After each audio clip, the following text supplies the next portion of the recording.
What's good, everyone? OJ here. Welcome back to another video. Today we've got some awesome information for you guys, but before we get into that, please make sure you hit that like button, subscribe if you're someone new, and click that notification bell to get my videos first. Now, with that out of the way, let's go ahead and jump right into the first topic here, and we're talking about Fire Emblem Engage. And we've got some brand new footage of the game with Alear, both in female and in male, talking to Marth and Celica. And what makes this game so exciting for fans out there is because it's taking a hybrid approach to the Fire Emblem gameplay. It reminds a lot of gamers of Fire Emblem Awakening, but also Fire Emblem Heroes, the mobile game where you can use a variety of different heroes to beat people up, to beat up evil, and that is awesome. Now in Fire Emblem Engage, you will be able to get these emblems, and these emblems will be past heroes that pretty much work like personas if you've played that game before. They'll be behind you, kind of like in a shadowy type of figure, but then also be able to fuse with you to do super attacks, get extra abilities, better stats, and more. So a lot of fans are really buzzing about Fire Emblem Engage, and what makes this game so exciting to me is the fact that they're kind of combining so many elements of Fire Emblem games, like I talked about before with Fire Emblem Heroes. That game is awesome, but it's mobile and there's the microtransactions, so you take that away when it comes down to it and you get us just the emblems, or like the heroes, and then you also have the aspects of Fire Emblem Three Houses with the town building type of things, the fact that you can kind of go around this area and do different stuff, upgrade and all that. That's awesome. But then you also have the simplicity and the style of Fire Emblem Awakening, the game that saved the Fire Emblem franchise. So when you put all of those things together, it makes Fire Emblem Engage a very tantalizing title for Fire Emblem fans out there, and even for maybe newcomers that have seen these characters in Super Smash Bros. And throughout Nintendo's history of various different games, and maybe wanted to jump in with this title. So this is definitely looking very good. I like the clean look of Fire Emblem Engage. The graphics are coming together nicely, and to be honest, I wouldn't be surprised if this game was already done at this point, and Nintendo is just picking and choosing when they're going to put in some Fire Emblem goodness on Twitter, because we've just been getting drops here and there of them talking about Fire Emblem Engage, introducing different characters. Nobody advanced yet, just Marth and Celica and some of the beginning characters that we've seen from the trailer, but the rumors said that this game was already done for quite some time. So I think that that's definitely a good thing. That can kind of advertise it and get more people into Fire Emblem than ever before, because the Nintendo Switch sales are surging at this point, well over 100 million units, and I think that this game has a very good chance at beating out Fire Emblem Three Houses as the best-selling Fire Emblem game of all time. And I think that the more that they advertise this and the more that they actually show off what this game can do, the better it will be in the future, because it's actually coming out very soon. When we first saw it, we were thinking, okay, next year at some point, but January 20th will be here before we even know it. We're already almost in November as of the time that I'm recording this video. So I think that this game is going to sneak up on us, and it's going to be incredibly fun once it does come out. And I'm excited to talk more about Fire Emblem Engage as we get new footage, new information, because I think this game is going to be awesome. So what are your thoughts on this new footage for Fire Emblem Engage in addition to the game itself? Are you looking forward to it, getting excited for it? Let me know in the comment section below. All right, and moving on to the next topic, we have a Metroid Dread resurgence in the eShop. So recently, Nintendo's been having a demo sale. So games that got demos within the past year that Nintendo is really promoting, or exclusives, have been discounted on the eShop. And the two big games on the list are Triangle Strategy in addition to Metroid Dread. And that's where we're going to focus on, because Metroid Dread sales have absolutely surged on the Nintendo eShop. It is currently the number 12th best-selling game on the US eShop as of the time that I'm recording this video. Metroid Dread wasn't even in the top 30 beforehand. Now the sale, which was 30% off, put the game at $41.99 on the US eShop, and that was enough for probably thousands of people to rush onto the eShop and start buying the game. And that's absolutely a good thing. Now I know what a lot of you guys are thinking, the whole Metroid Dread sales, what's going on there? Is it past 3 million? Well, we don't really know yet, right? Because Nintendo hasn't updated those sales numbers since back in March 31st of 2022. But I would guess, based off of the fact that the game was still selling, because it was at 2.9 million units, and the game was still selling even then at stores and also on the eShop, I would guess it was over it at that point. Now, we don't know for sure, but it's good to see that Metroid Dread sales are still surging there with that discount. So very good thing. We're in October, and what we do know is that Metroid Dread is the best selling Metroid game of all time. That is above Metroid Prime, Metroid Prime 2, Metroid Prime 3, Metroid Other M, Samus Returns, Super Metroid, and every other Metroid game ever released. So that's definitely a good thing. The Nintendo Switch effect is in full effect with Metroid Dread, as it currently extends its lead as the best selling Metroid game of all time. So I did have a few people reach out to me and say, hey, Metroid Dread didn't benefit from the Switch effect, but I think that people don't understand what the Switch effect is. It doesn't mean that if the game is on Switch, all of a sudden it's going to sell 15 million copies. That's not what the Switch effect is, or nothing that I insinuated. The Switch effect is the fact that once a series or a franchise gets onto Nintendo Switch, it usually becomes the best selling one in that franchise, or sells extremely better than previous titles. And we've seen that before with various different franchises. For example, Fire Emblem Three Houses is the best selling Fire Emblem game of all time. And also Xenoblade Chronicles 2 is the best selling Xenoblade game of all time. And I'm almost positive that Xenoblade Chronicles 3 will surpass Xenoblade Chronicles 2 faster than it took for Xenoblade Chronicles 2 to surpass Xenoblade Chronicles 1, which was pretty quick, by the way. So I think that this is absolutely a great thing for Metroid fans, because we're seeing that there is still a lot of support and people wanting to get into Metroid Dread. Just took a little bit of a price cut to get there, and I think that this would be a great time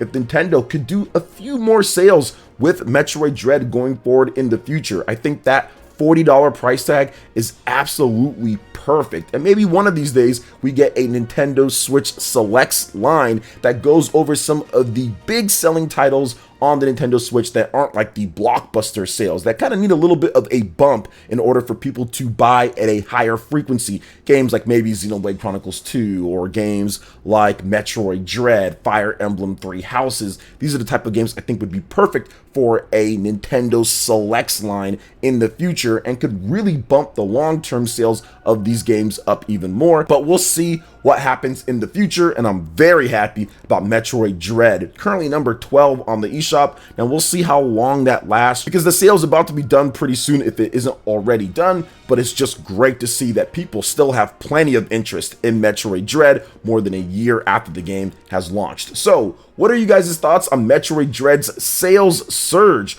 on the eShop? Let me know in the comment section below. All right, and moving on to the next topic, I wanted to discuss Bayonetta 3 reviews and the sales update, and why the Bayonetta 3 boycott didn't work. Now, I will have a more comprehensive video on this in the future as we get some more sales numbers and positionings and ranks, but for right now, I wanted to go over currently what Bayonetta 3 is doing out there. So right now, and if you didn't see my video from yesterday or from recently, Bayonetta 3 reviews are at an 89 average on Metacritic. That means it's really good. It's right up there with the previous Bayonetta games between the trilogy of anywhere from 90 to 91. That's how Bayonetta games usually rate. This one is an 89, so essentially it's just as good as the previous games, if not better, once you actually start reading some of the reviews. So very good to see Bayonetta review well with the critics out there. The game looks like it's going to be absolutely incredible, and I cannot wait to play the game and share it with you guys once I get my hands on a copy.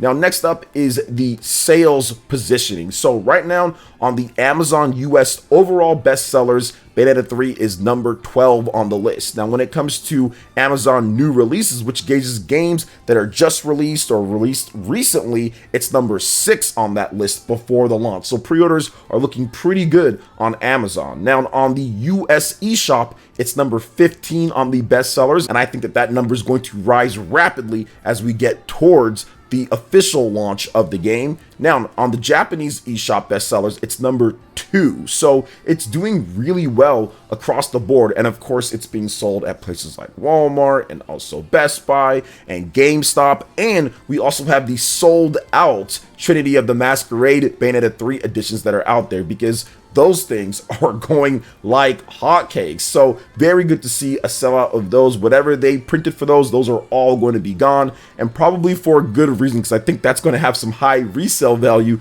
later down the line. But this is absolutely good to see for a Nintendo game that is not Mario, that is not Zelda, that is not Smash, Splatoon, the typical staples that Nintendo does have are the biggest selling games out there. Having a game like Bayonetta 3 does help the lineup. It helps create some variety. There is a stigma out there that, oh, all we get is Mario and Zelda. I mean, it's not true, but I think games like Bayonetta, games like Xenoblade, these type of games kind of break up that, and you can kind of play something a little bit different. Now, I implore all of you guys to check out my review roundup where I talked about Bayonetta 3 and look at the gameplay, look at what the game does. It is an incredible game for all types of players, and I hate to shill it in this type of way, but honestly, I've been shilling Bayonetta before it was even a Nintendo exclusive. Back when it was on the Xbox 360, I all achievement pointed this game. I absolutely love Bayonetta. I like it way more than I like Devil May Cry. I was looking for something, that wasn't Devil May Cry, but Bayonetta was like the natural next step since it was made by the same person who created Devil May Cry, Hideki Kamiya, and his team. So to see Bayonetta still to this point, more than a decade later, be so good and so relevant and more people are jumping on is absolutely fantastic to see, because I think that Bayonetta has so much versatility and this franchise can continue on if Bayonetta 3 has a very good debut and long-lasting sales. So I would love to see that. Now, I do want to talk about one more thing that's kind of out there, and it's something not necessarily related to the Helena Taylor Bayonetta 3 boycott situation, but it's the money that this franchise makes. Obviously, she talked about a $500 million number or 450 million number that she can't prove, and we really can't verify that from what we know at this point. It doesn't seem like it's anywhere near that, but there's also been talk from some of my fellow content creators out there that Bayonetta does not make any money at all, that it's pretty much a net negative when it comes to money being made, and that's where I disagree just slightly. Now, don't get me wrong, I'm pretty sure that Bayonetta 3 is a heavy investment for Nintendo and for Platinum Games when it comes down to it, and yes, this game did take a long time, but I think people are forgetting when it comes to Bayonetta 1 and Bayonetta 2, these games were already done when it comes down to it. Bayonetta 1 was already done from the Xbox 360. It's not like Nintendo paid too much money to get that on the Switch, and from what we understand, Bayonetta 1 on the Nintendo Switch has sold decently. So to say that they didn't really make any money from that, I think that is a stretch. Now, when you go to Bayonetta 2, once again, that game was already done. It was a Wii U game that was ported over to Nintendo Switch. These games didn't have any massive added content to them from the Wii U versions of the game. They just didn't. They were straight up ports of the game in 720p, and they stabilized the frame rate a little bit better, and that was it. So I don't think the investment in terms of what Nintendo had for Bayonetta 1 and Bayonetta 2 was that large when it comes down to it on the Nintendo Switch. I don't think the investment was that big, and the fact that Bayonetta 2 has sold over 1 million units minimum on the Nintendo Switch already at the price tag that it was at. It was full price. It's not like they were selling these at $20 or discounted. I'm almost positive that the Bayonetta franchise, between Bayonetta 1 and 2 on the Nintendo Switch, has made Nintendo a good amount of money. I don't think it's a net negative franchise. I don't think it's a franchise that's just skimming and barely making money at all. Now, of course, it's not making $500 million like Helena Taylor was trying to say, but then again, it's not a franchise that is making nothing at all, just because these were Wii U ports on the Nintendo Switch and they were sold at full price or near it, or as much as they could. For example, Bayonetta 1 got reprints for $30 and people snapped those up like crazy. So I do feel that the Bayonetta franchise on the Nintendo Switch has been a money-making franchise so far. Now, we're going to see with Bayonetta 3,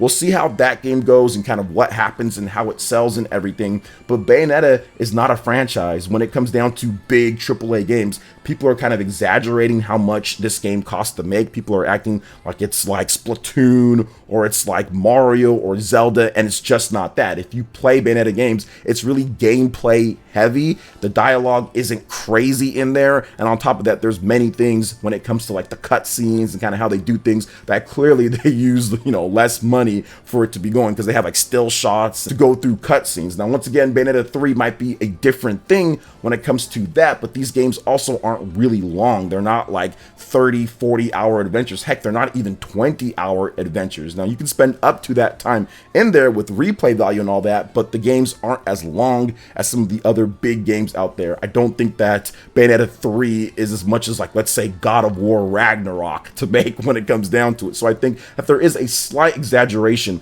when it comes down to how much they spend on the games, and also the fact that the games aren't making anything. I don't think that's the case when you kind of really break it down and look at what they've done. If you just look at everything and kind of apply some common sense to it, with the fact that they're Wii U games being ported over, sold over 1 million units, they're selling at a rate that's better than what the Bayonetta franchise has ever sold before on Nintendo hardware. So that's definitely a positive thing. But that's just my opinion on the matter and kind of analyzing the situation. But what are you guys' thoughts when it comes to everything that we discussed here, from Fire Emblem Engage, brand new footage, also Metroid Dread's sales surge, and Bayonetta 3 reviews and sales update? Let me know in the comment section below. All right, guys, that wraps it up for this video here. Thank you so much for watching. I do appreciate it. Please make sure you hit that like button, subscribe if you're someone new, click that notification bell, and we will see you for the next video. Peace.